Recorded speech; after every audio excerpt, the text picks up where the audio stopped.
ఇక జీవీఎంపీ కౌన్సిల్ సమావేశానికి అధికారులు సర్వం సిద్ధం చేశారు. ఉదయం 11 గంటలకు కౌన్సిల్ మీటింగ్ ప్రారంభం కానుంది. జీవీఎంసీలోని పలు అంశాలపై జీవీఎంసీ సభ్యులు తీర్మానం చేయనున్నారు.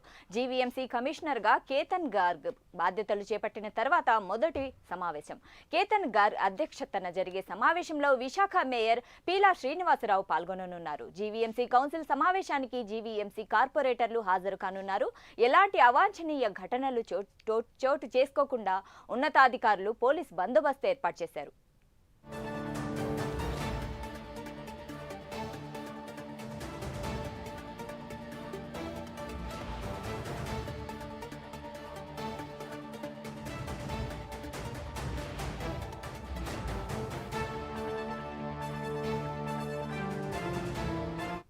జీవీఎంపీ కౌన్సిల్ సమావేశానికి అధికారులు సర్వం సిద్ధం చేశారు. ఉదయం 11 గంటలకు కౌన్సిల్ మీటింగ్ ప్రారంభం కానుంది.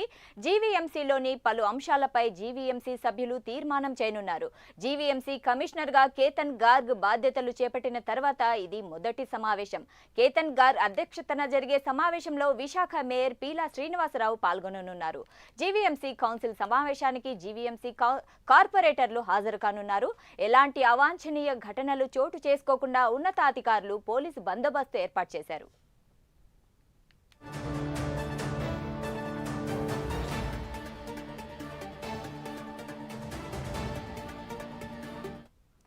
ఇక ఇదే అంశంపై మరింత సమాచారం అందించడానికి మా ప్రతినిధి చంద్రశేఖర్ ఫోన్లో అందుబాటులో ఉన్నారు. చంద్రశేఖర్, చెప్పండి.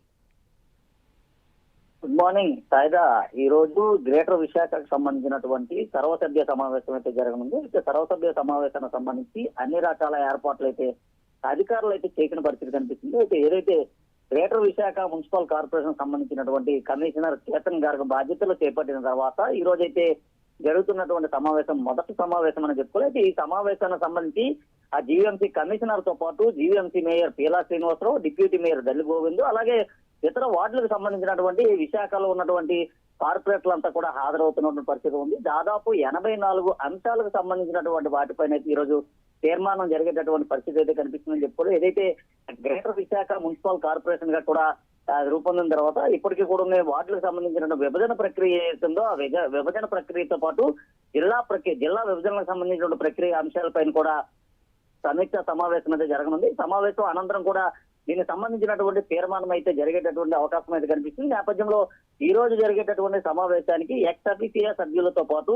కార్పొరేటర్లు కూడా పాల్గొనున్నారు. ఉదయం 11 గంటల ప్రాంతంలో ప్రారంభమైనటువంటి సమావేశం ఈ రోజు సాయంత్రం 5 గంటల వరకు కూడా కొనసాగేటటువంటి అవకాశం అయితే కనిపిస్తుంది. అయితే ఈ సర్వసభ్య సమావేశంలో నియోజకవర్గ జిల్లాకు సంబంధించినటువంటి ఏదైతే అభివృద్ధి కార్యక్రమాలు ఏవైతే ఉన్నాయో అభివృద్ధి కార్యక్రమాలతో పాటు అభివృద్ధి పథకాలకు సంబంధించినటువంటి వాటిపైన కూడా చర్చించేటటువంటి అవకాశం అయితే కనిపిస్తుంది. మరోవైపు చూసుకుంటే ఇటు వైసీపీ కార్పొరేటర్ కూడా ఈ రోజైతే సర్వసభ్య సమావేశంలో పాల్గొన్నటువంటి నేపథ్యంలో ఇటు ఆ టీడీపీ వైసీపీ కార్పొరేటర్ మధ్య కూడా ఆ బాహాబాహిగా నడిచేటటువంటి అవకాశం అయితే కనిపిస్తుంది. ముఖ్యంగా చూసుకుంటే గతంలో వారు ప్రవేశపెట్టినటువంటి అంశాలు ఏవైతే ఉన్నాయో ఆ అంశాలపైన కూడా ఈ రోజు అయితే తీవ్రమైనటువంటి చర్చ జరిగేటటువంటి అవకాశం అయితే కనిపిస్తుంది. ఈ నేపథ్యంలో దీనికి సంబంధించినటువంటి అన్ని రకాల ఏర్పాట్లు చేయడంతో పాటు ఎలాంటి అవాంఛనీయ సంఘటనలు చోటు చేసుకోకుండా ముందస్తుగానే పోలీసు భద్రతను కూడా చేపట్టిన పరిస్థితి అయితే కనిపిస్తుంది.